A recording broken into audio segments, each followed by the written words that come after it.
અનેક લોકોને આશ્ચર્ય થતું હોય છે કે આ એવી કેવી સરકાર છે, આના એવા કેવા મુખ્યમંત્રી છે કે જે આવા નાના નાના ટાબરિયાઓ નિશાળે જાય એના માટે આટલી બધી મહેનત કરે છે। સૌને આશ્ચર્ય થાય બહુ સ્વાભાવિક છે, કારણ ભૂતકાળમાં ગામની અંદર કુટુંબમાં પણ બાળક નિશાળે ગયું હોય તો કુટુંબમાં પણ અડધા લોકોને ખબર ના હોય કે આજે આપણા છોકરાને નિશાળ મૂકવાનું છે। બાપ ખેતરે જતો હોય કે રોજગાર માટે જતો હોય કે મજૂરીએ જતો હોય તો ઘરમાં એના પત્નીને કહેતો જાય જો આ કોઈ જતું હોય છોકરાને મોકલી આપજે। કોઈને ખબર જ ન હોય કે નિશાળ ક્યારે શરૂ થઈ, કોઈને ખબર ન હોય કે નિશાળમાં દાખલ ક્યારે થવાનું। કુટુંબમાં પણ કોઈએ મોઢું ગળું કર્યું હોય એવું જોવા ન મળે। આપણે પ્રયત્ન કર્યો કે ભાઈ સમગ્ર ગુજરાતની અંદર આ નાના નાના ભૂલકાઓ જ્યારે નિશાળે જવાની શરૂઆત કરે એ ઘટના ખૂબ મોટી છે। જ્યારે બાળક પોતાના ઘરનું આંગણું છોડીને નિશાળના પગથિયે પગ મૂકે છે ત્યારે જ એ સમાજ માટેની નવી એક આશાનું કેન્દ્ર બની જાય છે। અને જો એ ભૂલકા તરફ સમાજનું ધ્યાન હોય તો એ બાળકનો બચપણથી કેટલો આત્મવિશ્વાસ વધી જાય, એને ખબર પડે કે હું નિશાળે ભણવા જાઉં છું એ આખા સમાજની, કુટુંબની, વડીલોની, મિત્રોની મારી પાસે કોઈ આશા અપેક્ષા છે, એને મહાત્મય લાગે। બાળકને પોતાને ગૌરવ થાય કે મારા જીવનની કોઈ નવી શરૂઆત થઈ છે। અને એકવાર બાળકના મનમાં આ ભાવ જાગે તો સ્વાભાવિક છે કે નિશાળનું પણ મહત્વ સમજશે, શિક્ષણનું પણ મહત્વ સમજશે, વડીલો અને સમાજ તરફ જોવાનો એનો ભાવ પણ બદલાશે। ભાઈઓ બહેનો, આપણું બાળક નિશાળે જાય એના માટે આ રાજ્ય આખા ગુજરાતમાં એક ઉત્સવ મનાવે છે। આપણું બાળક શીખીને ભણીને આગળ આવે એના બીજનું રોપણ થાય એના માટે રાજ્ય એક મહત્વાકાંક્ષી કાર્યક્રમ તરીકે આને ઉપાડે છે। ગાંધીનગરથી મંત્રીમંડળના બધા સભ્યો, ધારાસભ્યો, તાલુકા પંચાયત, જિલ્લા પંચાયતના આગેવાનો, નગરપાલિકા, મહાનગરપાલિકાના આગેવાનો, સરકારના બધા જ મોટા મોટા અધિકારીઓ આ 3 દિવસ ગુજરાતના ગામડા ખોદવા માટે નીકળ્યા છે। એક શાળામાં જવાના છે અને શાળામાં જઈને એ ગામમાં 100% બાળકો નિશાળે જાય। નિશાળે જવાની ઉંમરનો એક પણ દીકરો કે દીકરી શાળાએ જયા વગર રહે નહીં, એના માટેનું કામ એક અભિયાન રૂપે ઉપાડ્યું છે। પહેલા શિક્ષકોને પણ એમ લાગતું હતું કે ભાઈ નિશાળમાં આવે એને તો અમે ભણાવીએ, પણ જે ઘરમાં બેસી રહ્યો એને અમારે હોદવા જવાનું। આજે આ સરકારે વાતાવરણ એવું બનાવ્યું છે કે શિક્ષકો પણ ગામમાં ઘરે ઘરે જઈને પૂછતા હોય છે અને કોઈ બાળક ભણતર વગર રહી ન જાય એની ચિંતા કરતા હોય છે. આજે અહીંયા બહેનોને હાથ ઊંચા કરાવું કે તમારામાંથી કેટલી બહેનો ભણેલી છે, તો આજે મોટી ઉંમરની બહેનો છે ને એમાંથી અડધી બહેનો શરમાઈ જશે, કારણ એમને નિશાળે જવાનું સૌભાગ્ય જ ન મળ્યું. એમને નિશાળનો દરવાજો ન જોયો. અને હવે એમના મનમાં થતું હશે કે જો અમારા સમયમાં કોઈ સરકાર સારી હોત અને એ સરકારે આટલો રસ લીધો હોત તો અમારે આજે અભણ છું એ કહેવાનો વારો ના આવ્યો. એક વાર બહેનો આ વાત સમજવા જેવી છે. હું દ્વારકા ગયો અને જેમ અત્યારે ભિલોડા અને વિજયનગરના વિસ્તારમાં આ ગરીબ પરિવારના બાળકો નિશાળે જાય એના માટે વાત કરું છું. એક વખત હું દ્વારકાના દરિયા કિનારાના પટ્ટીના ગામડાઓમાં ગયો હતો અને ત્યાં ગરીબ લોકોને મળીને નિશાળમાં દાખલ કરવા માટે સમજાવતો હતો. તો આવી એક બહેનોની મીટિંગ હતી. મેં એમને પૂછ્યું કે તમારામાંથી ભણેલા કેટલા છે? તો મારા માટે આશ્ચર્ય હતું કે કેટલીક માજીઓ જેની ઉંમર 80 વર્ષ હતી, 85 હતી, 90 હતી, એમણે હાથ ઊંચો કર્યો કે અમે ભણેલા છીએ. પરંતુ એમના જ ઘરમાં 40 વર્ષની 50 વર્ષની જે વહુઓ હતી એ અભણ હતી. મેં પૂછ્યું ભાઈ આવું કેમ? 80 વર્ષના 90 વર્ષના માજી તો ભણેલા છે, પણ એ જ ઘરમાં 40 વર્ષના 45 વર્ષની વહુ અભણ છે. કારણ શું? તો પેલા માજીએ મને જવાબ આપ્યો કે સાહેબ અમે પરણીને અહીંયા આવેલા છીએ. અમારું પિયરિયા જે હતા ને એ ગાયકવાડી રાજમાં રહેતા હતા. ગાયકવાડનું રાજ હતું અમારું અને ગાયકવાડનો નિયમ હતો કે દીકરીને ન ભણાવો તો 1 પૈસો દંડ થતો હતો. એ જમાનામાં પૈસો બહુ મોંઘો હતો. 1 પૈસો દંડ થતો હતો અને એના કારણે અમારા મા બાપે અમને ભણાવ્યા. કારણ ગાયકવાડ સરકાર જાગૃત હતી અને એટલે અમે ભણ્યા. પણ અમારી વહુઓ જ્યારે નાની હતી ત્યારે સરકાર ગાયકવાડની નહોતી. એવી સરકારો આવી કે જેને અમારા સંતાનો ભણ્યામાં રસ નહોતો અને એના કારણે મારી વહુઓ બધી અભણ રહી. ભાઈઓ બહેનો, ફરી વાર એક એવી સરકાર આવી છે કે જે ગાયકવાડે જે શરૂઆત કરી હતી, એક એક ગામમાં એક એક ઘરમાં દીકરીઓ ભણી ગણીને આગળ આવે એ બીડું મેં ઉઠાવ્યું છે. અને એટલા માટે આજે હું ગામડે ગામડે જઈને દીકરીઓને ભણાવવા માટેની આલેખ જગાવી. જો ભાઈઓ બહેનો દીકરી ભણેલી હશે ને, તમે જોજો જે ઘરમાં માં 4થું ધોરણ 5મું ધોરણ ભણેલી હશે ને, વધારે નહીં ભણી હોય તો પણ એ એના સંતાનોને ભણાવવાની ચિંતા કરતી હશે. એના મનમાં થતું હશે કે મારે મારા બાળકોને ભણાવવા છે. માં ઘરમાં ભણેલી હશે એ ઘરનું વાતાવરણ જુદું હશે. કેટલાક લોકો એમ કે આપણે કહીએ કે ભાઈ દીકરાને ભણાવો, દીકરીને ભણાવો તો શું કે આપણને હવે અમારે દીકરીઓને ભણાવીને શું કરવી છે? અમારે થોડી દીકરીઓ ભાઈ નોકરી કરવાની છે? અમારે થોડું દીકરીઓ ભાઈ કામ કરીને એના રૂપિયા ખાવાના છે? અમારે તો દીકરી મોટી થાય એટલે હાથ પેલા કરીને સાસરે મોકલી દેવાની છે. એને ભણાવીને શું જરૂર છે? જેમનો આ વિચાર છે ને ખોટો છે. અરે ભલે દીકરી સાસરે જવાની હોય પણ આપણે સાસરે દીકરી મોકલીએ ને તો એવી ભણેલી ગણેલી દીકરી મોકલીએ જેથી કરીને સાસરિયાના કુટુંબને પણ એ ઉજાગર કરે, એના ગૌરવને પણ મહિમા મંડપ કરે. એવું કંઈક આપણે કામ કરીએ, આવો વિચાર કરવો. અને તેથી આપણે ત્યાં કહેવાય છે કે દીકરી ભણે તો 2 કુટુંબને તારતી હોય છે. દીકરી ભણે તો 2 પેઢીને પણ તારતી હોય છે.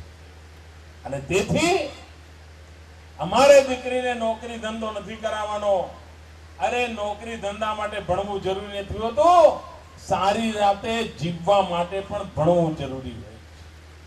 ગૌરવભેર રીતે જીવવા માટે પણ ભણવું જરૂરી હોય છે. અને ભણતર હશે તો એક આત્મવિશ્વાસ આવે છે. જીવનમાં કોઈ કપડો કાળ આવે અને મુસીબતમાંથી બહાર નીકળવું હોય તો ભણતર જ આપણી ટેકન લાકડી બનતું હોય છે.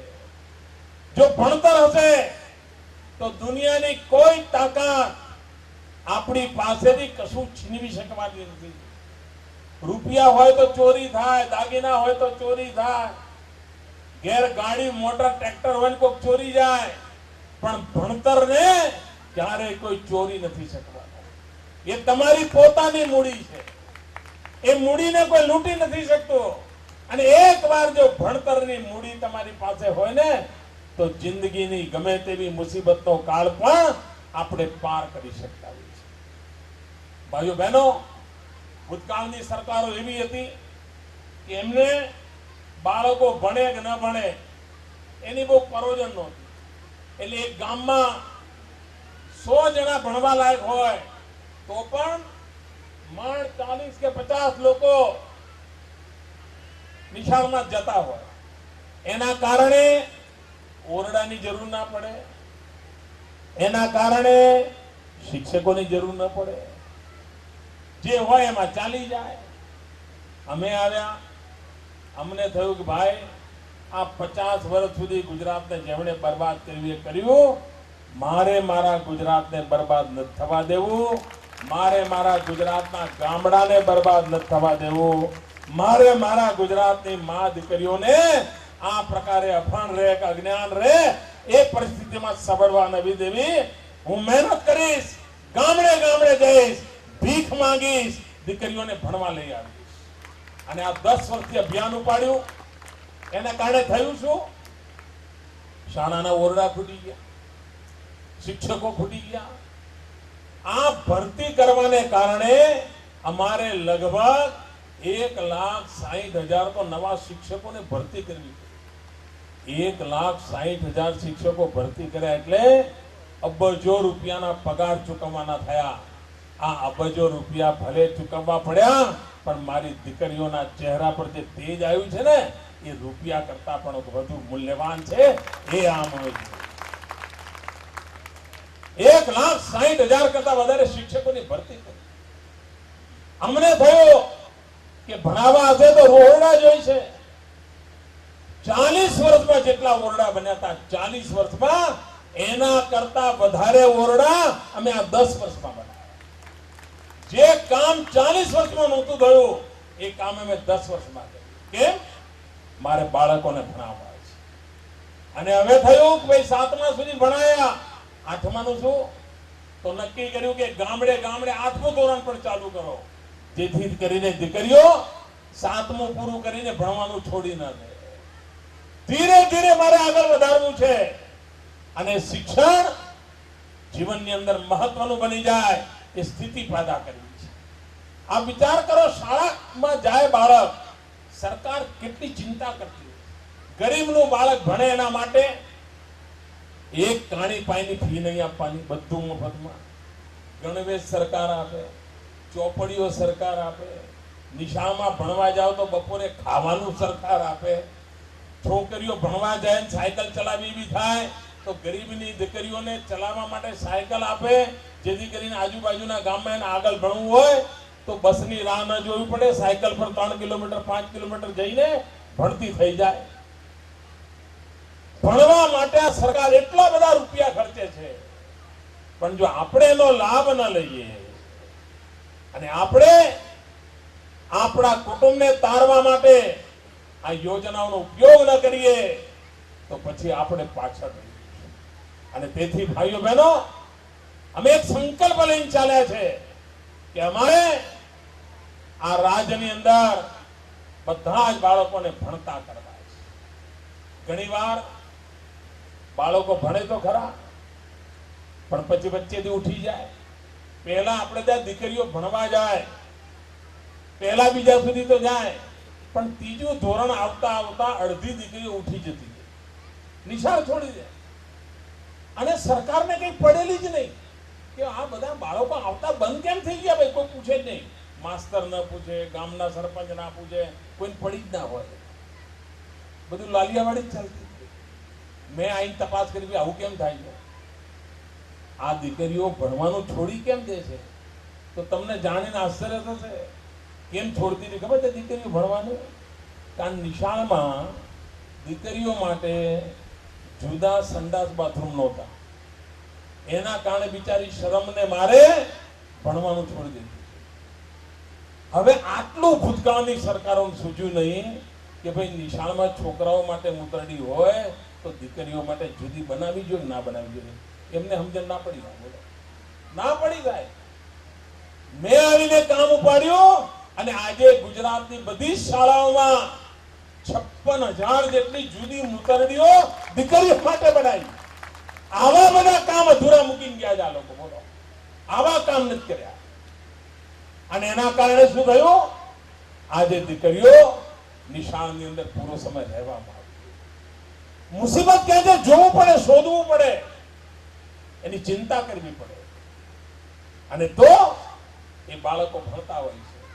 આપણે શાળાઓ બનાવી, ઓરડા બનાવ્યા, શિક્ષકો લાવ્યા, બાળકોને ભણવા લઈ ગયા, પુસ્તકોની ચિંતા કરી, પછી થયું કે જમાનો બદલાણો છે, હવે કોમ્પ્યુટર ગામડું હોય તો શીખવાડવું પડે.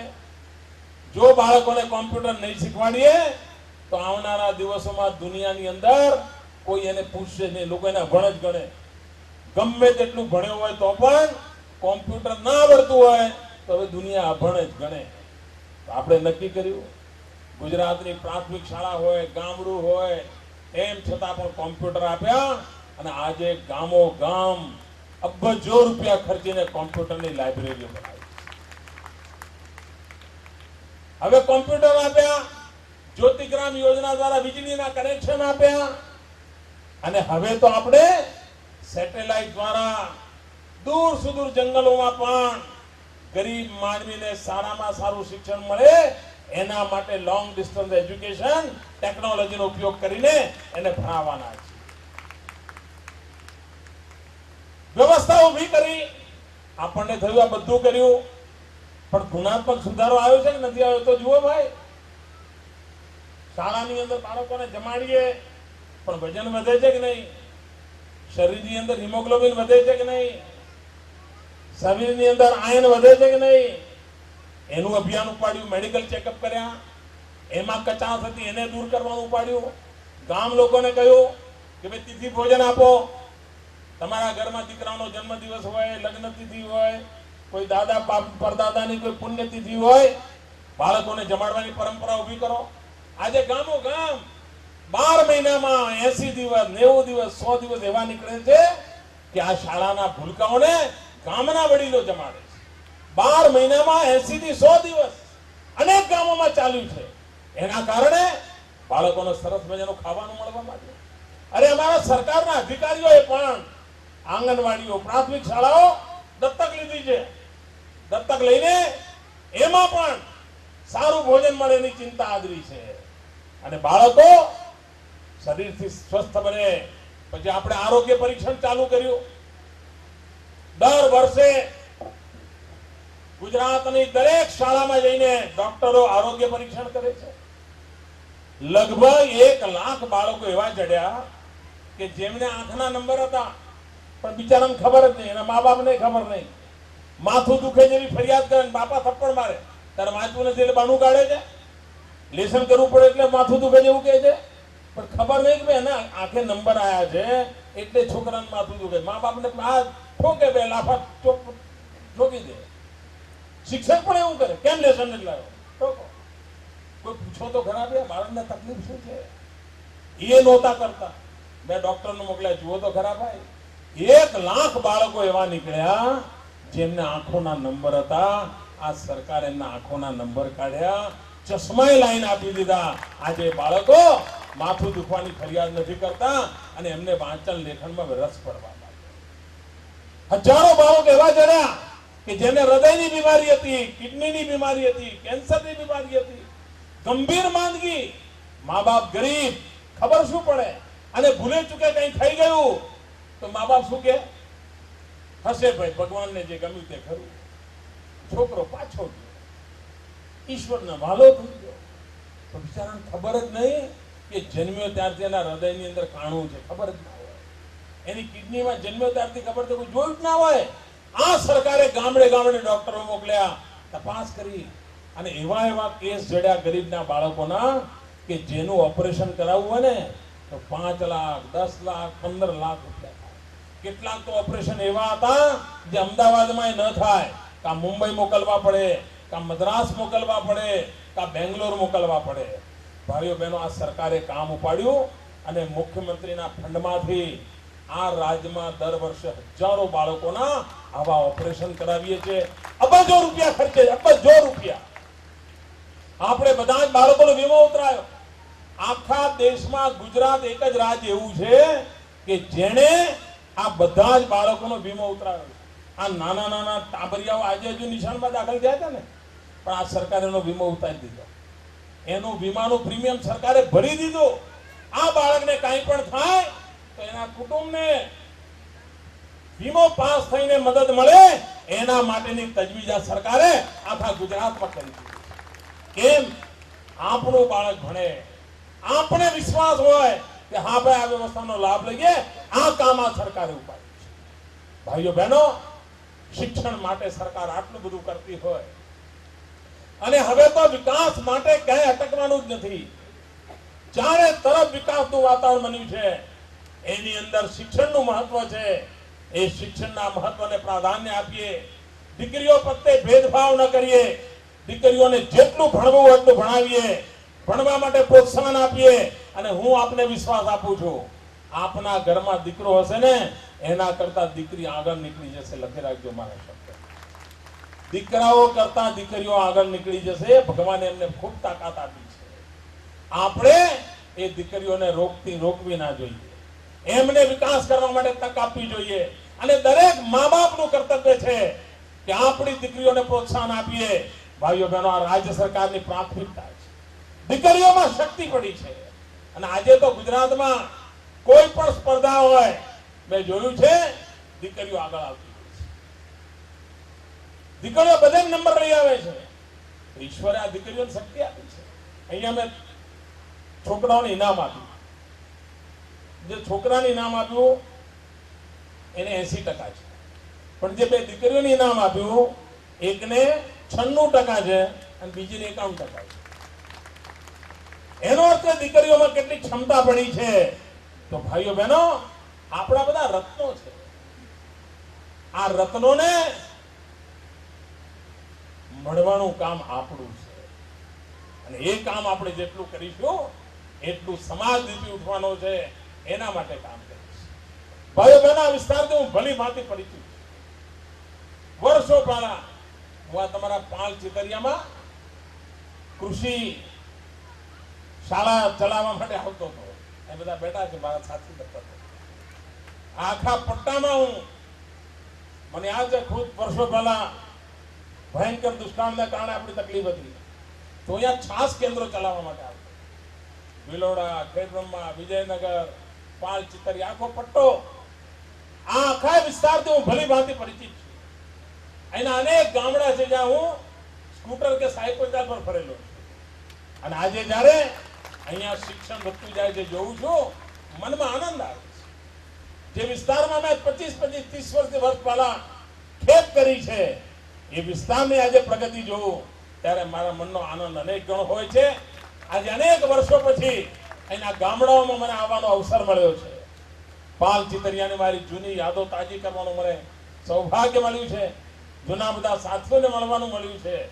ભાઈઓ બહેનો, આવો વિકાસની આ યાત્રામાં શિક્ષણના મૂલ્યને સમજીએ, શિક્ષણની શક્તિને સમજીએ અને શિક્ષણને બળ આપવા માટે પ્રયત્ન કરીએ.